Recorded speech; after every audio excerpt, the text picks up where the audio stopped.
harvest ng talbos ng ampalaya.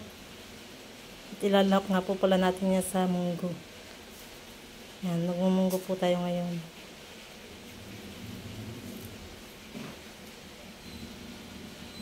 Magaganda po yung dahon niya.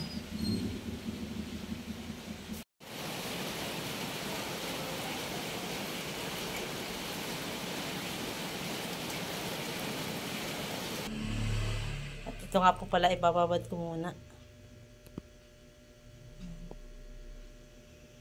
Ibababad po muna natin sa tubig. Yan po tayo, salin na po natin sa lalagyan. Lalagyan na po natin ng tubig. At pong papalambutin muna, ibababad. Para po pagluluto natin mamaya, ay madali po siyang lumambot. Ibababad po natin ng 1 oras. Yan na po, nilagyan na po natin ng tubig. At yan nga po pala, hinugasan ko na. Sinaklang na po natin ating munggo. Atin na pong ilalaga. Yan mga kakulot ang ating ilalahok sa munggo. May hipon, tokwa, dahon ng ampalaya, kamatis,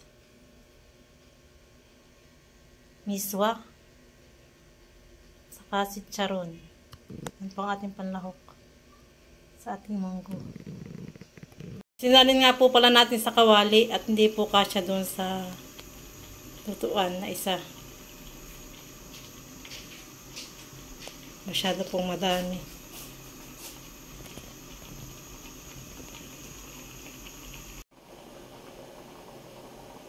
Ito na po yung ating munggo na pinalambot.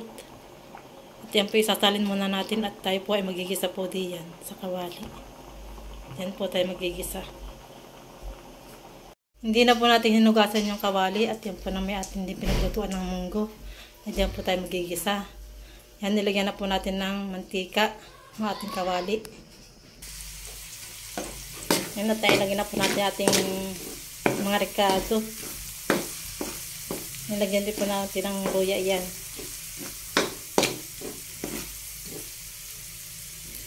Nilagyan na din po natin ang kamatis.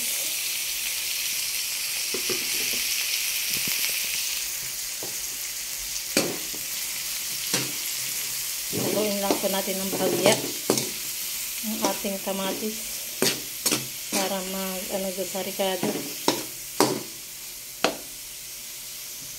Ilalagay na po natin yung ating sahog na hipon.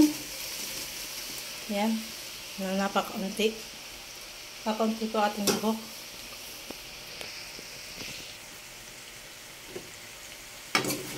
Haluin ko lang natin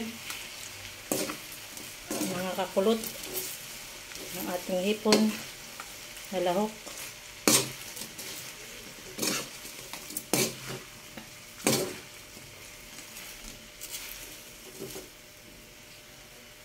Nalagyan na din po natin ating tokwa.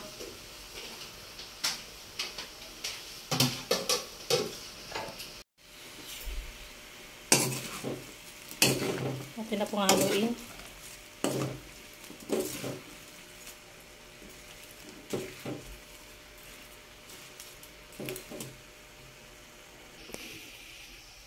Lalagyan natin po natin ating munggo.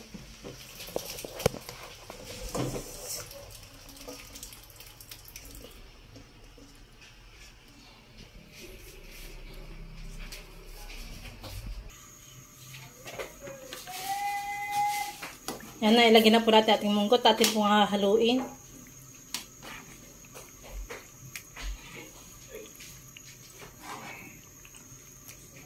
Haluin po natin mga kakulot ang ating munggo na ang lahok ay hipon at tokwa.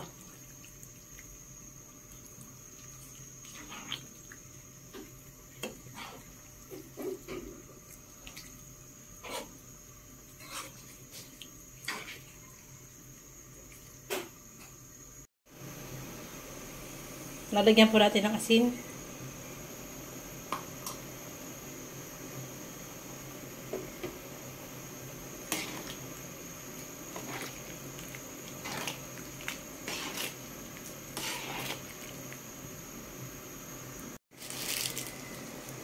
Lalagyan din po natin ng miswa.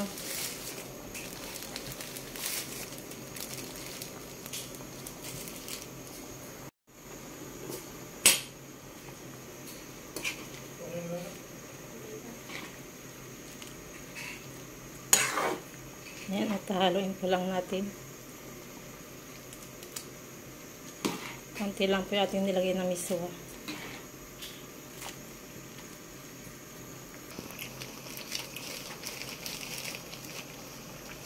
Ayan, nilagay na din po natin yung chicharon natin. At nagdadagdag din po yan ng sarap sa ating munggo.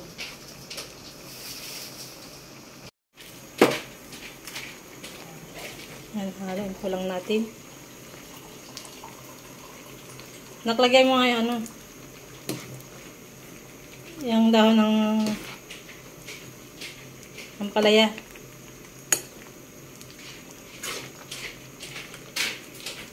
Where? Ayan. Tak-tak.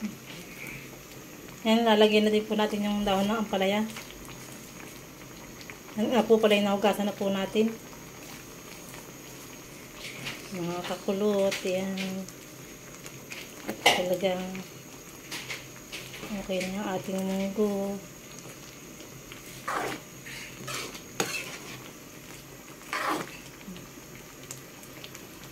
Isang kawaling munggo. Tayo po ay mamimigay sa kapitbahay. Pero hindi na po natin papakita. Luto na po ang ating munggo. Luto na ang ating munggo. Pwede na kumain. Ayan, luto na po ating munggo. At kakaunti nga lang po pala ang ating lahok.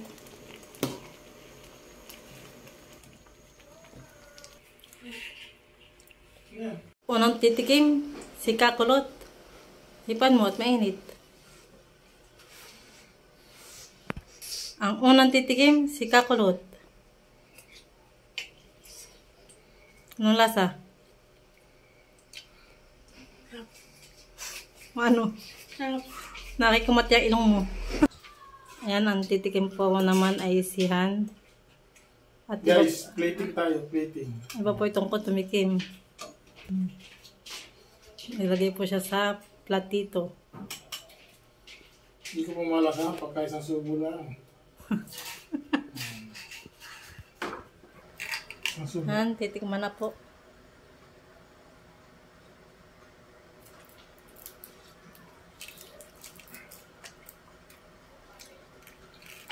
Ay, napaparami ang kain mamaya. Ang lasa. Sarap. Sarap. Para mo hindi ay. Para mo hindi. Pwede kami. Hindi natin yun.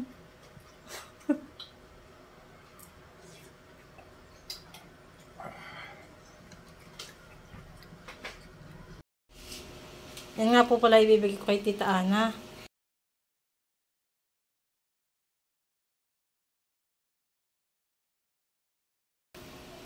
Yan.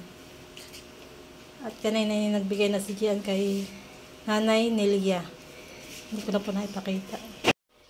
Yan na lang po natira sa amin. Hindi ko na po naipakita yung iba. Na video, yung binigyan namin. Yung ibibigay. Nalimutan ko na po. Yan, bibigyan din po natin si Mamita. Si Mama Glo ng munggo. Bibigyan din po natin sa Ate Rose.